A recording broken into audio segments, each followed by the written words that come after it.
Hi, it's Russ from Pro Tools Expert, and I've got myself a copy of The Beast, which is part of UVI Workstation's continued efforts to create lots of vintage sort of 80s and 90s synths for UVI Workstation. Now you'll need to download UVI Workstation version 2.7 to run this either on a Mac or a PC. And The Beast is basically a emulation and a sample of the Synclavier. Now the Synclavier was a bit like the Fairlight around in sort of the 80s, and it was a sampler and it had a beatbox. It had an FM synth built into it as well. It was made by New England Digital. You may want to go on to Wikipedia and look that up if it's never come into your radar before. And the Synclavier was an amazing piece of kit. It was a huge product that you could actually do virtually. It was a workstation. It was almost the forerunner of early DAWs. People like Stevie Wonder and Sting, Herbie Hancock, they all used it. And it was a pretty awesome piece of kit.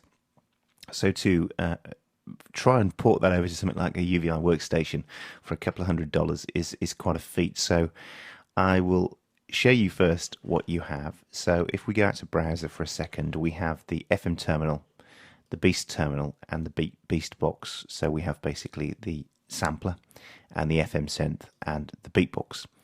Call it here the Beast. Nobody's quite sure. I read another review about this actually of why it's called the Beast. Perhaps somebody could tell me. But so that's the situation. So we'll go back out to where we were. And so I've loaded already the Beast terminal in, and then that's given me first some sounds. And this is a Mini Moog sound.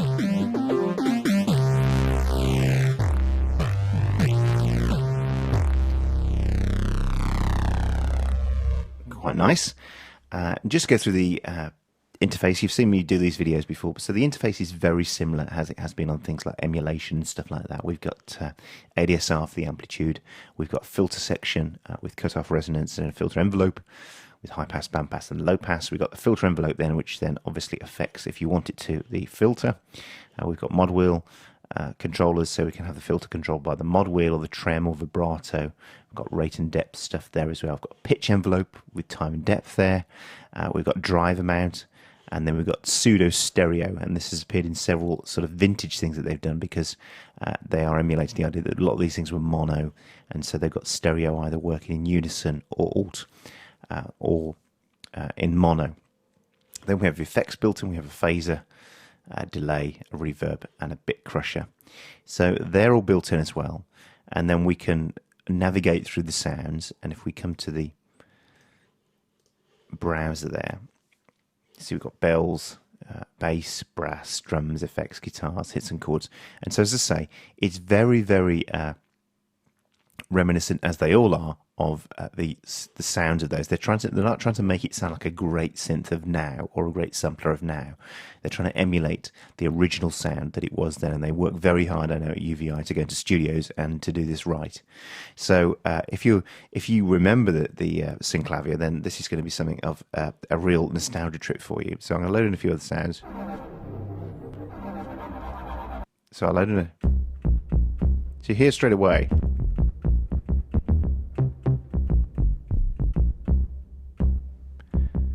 The sounds are really gritty. In fact, going back to that one, I think that was used on a Sting track.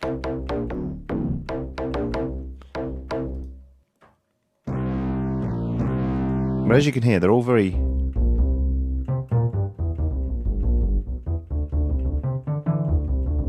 What I do love about them straight away is there's a real density to them. There's a real... depth to the sound. So let's go to another section. Let's go to some synths, and this kind of starts to give you the kind of 80s, the real 80s sound. So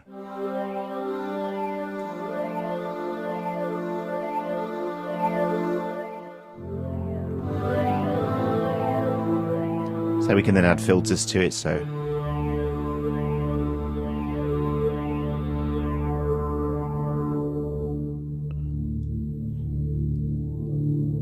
if we wanted to, we could add an envelope to that then, so we could push up that attack time, and then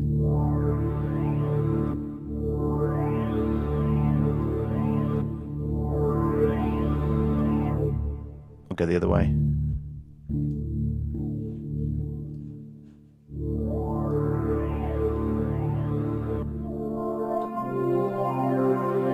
You can hear all the aliasing, because that's what happened in the 80s. The sampling was pretty grim at times, and you got this kind of...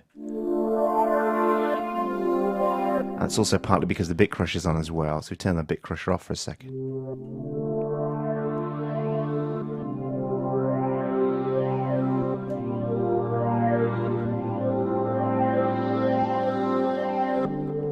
And the great thing is, because of the ADSR as well, you can really modify these sounds. And what I do love about UVI Workstation is you can take a sound and completely make it sound completely different. So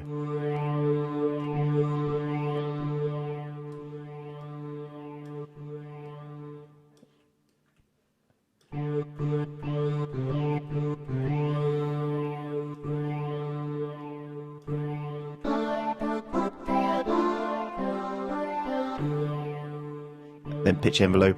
I'm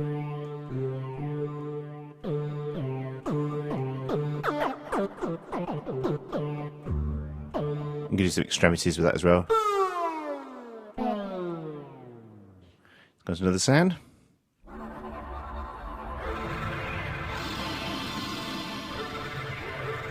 So as you can see, they're really lo-fi and really, really 80s. It's so good for like a keyboard. Let's see what we've got here.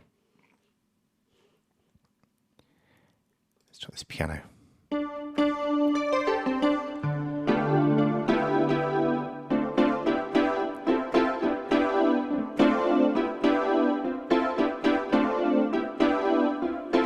So you have a real cross sections of sounds in there. Strings, let's say the strings are very 80s as well, or the brass. If I show you the brass, something like big brasses here.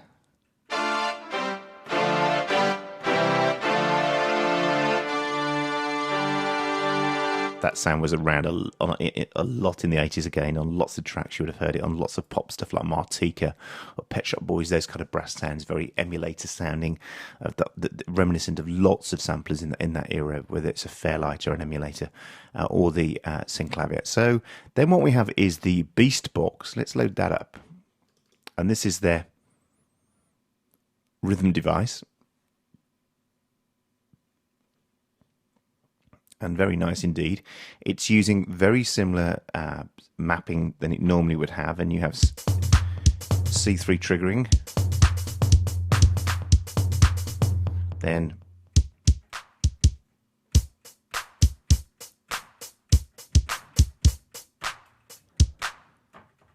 so you can trigger it.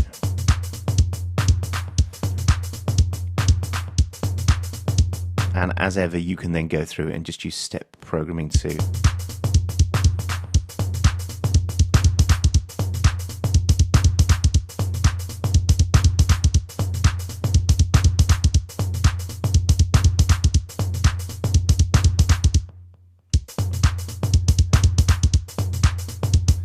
And then you can choose different particular sounds. We can go.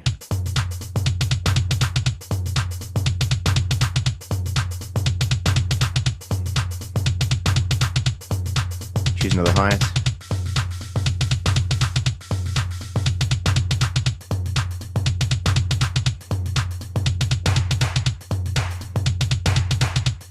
Then we've got filters there as well.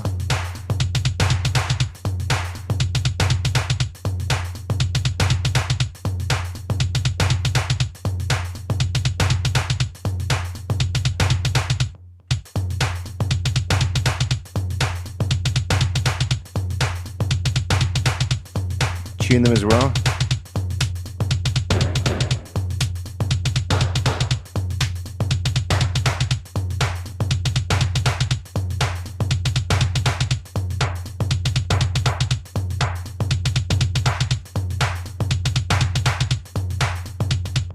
And there's some really good presets out here, actually.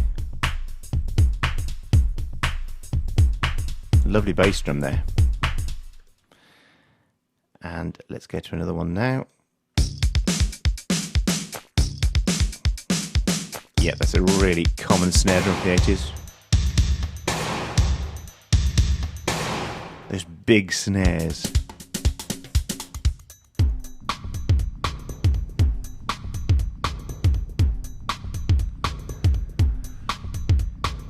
different pages as well. We can come down. It's got 12 parts we can put in there.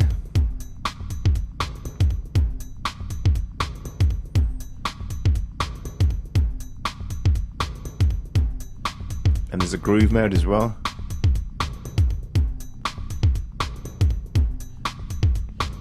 Let's play a couple more presets down here somewhere.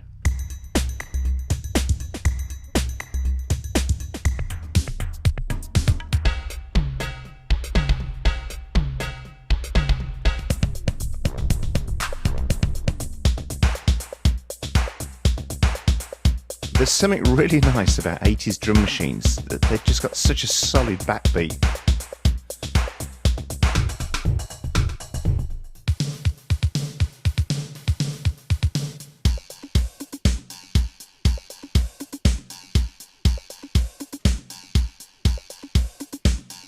So there we are. We have, as I say, a drum machine which you can either trigger off your own MIDI sequencer and play it in live, or you can use the step sequencer, which is really nice, and then trigger it, as I say, from C3. And then the third part of this setup is the Beast, which is based upon an FM terminal. So let me play you the Beast. Let's get a load of that in.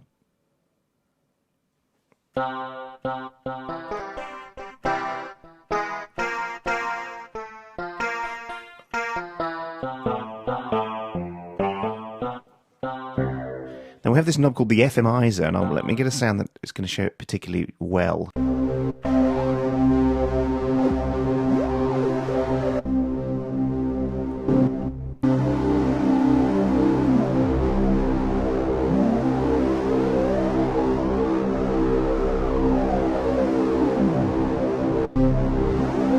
And that's very light when you have an FM synth. The way that FM synth works, and any FM synth works, is it has a carrier and a modulator, and what you basically do is that you use a second waveform to modulate the first waveform, and depending on the frequency and the volume or the amplitude of that second waveform, it will completely transform the sound. And it's FM synthesis, made very big by particularly Yamaha in the 80s with their DX series synth. So if I go to something, let me go to something very bell-like. I think that would give us or very clanky. Let's go and find something that is very well known for.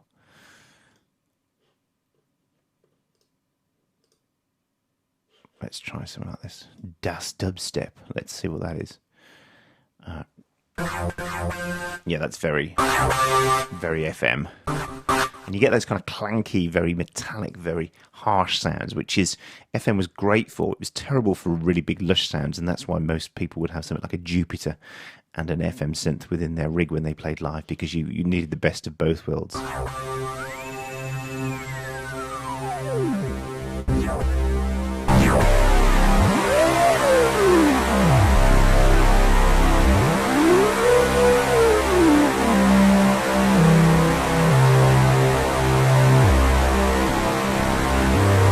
And that's what happens when you use a modulator on an FM synth, is that actually the frequency changes the sound. And if you see as well, when I'm changing it to divisions, when I go to divisions that are the even numbers, then we're actually getting a tuned modulation. And when we go off the even numbers into odd numbers, you can hear it's actually changing it and doing a different harmonic altogether.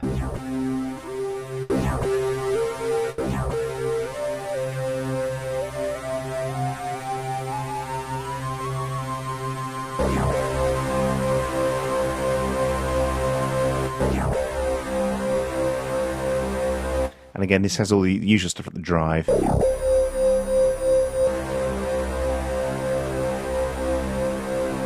This is nice. These red knobs are actually not just, you think they're press switches, but actually they're dials as well.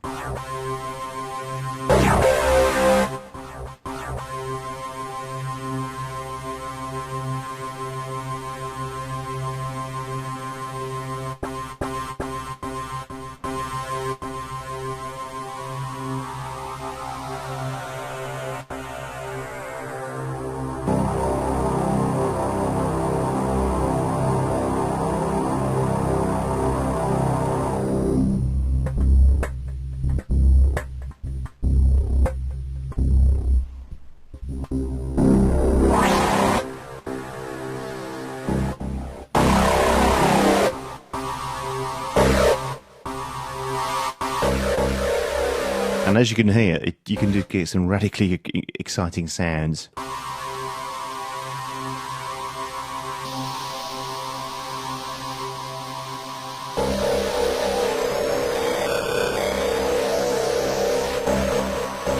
Let's show you a couple more sounds just to... and this may be because this is maybe the reason it's called Beast.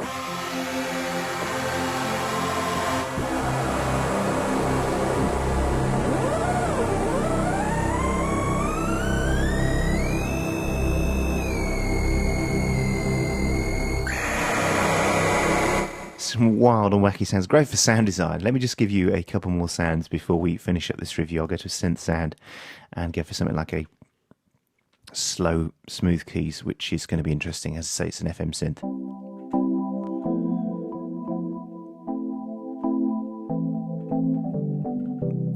There were some particular sounds that the DX7 was famous for. One of them was the FM keyboard. And let's see if we've got that there. So... and one of them was the bass. They had a slap bass sound that everybody used for a long time. I think it's number 13 or 14 or 15. So these are very FM sounds. But remember, this isn't the DX7, this is the Synclavier, so...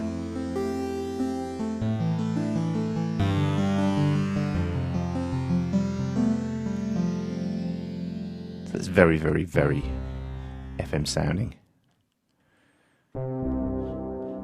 But as you can see, they're not really that lush, and that was the point about them.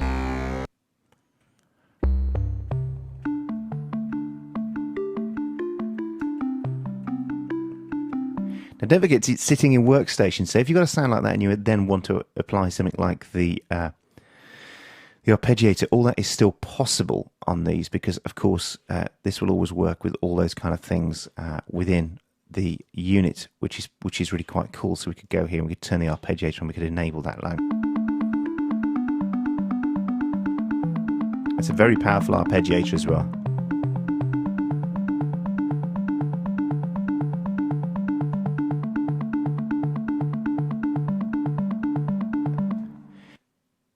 So there we are. It's well worth checking out. So head over to the site and take a look at it. Thanks for watching, and I'll see you again soon.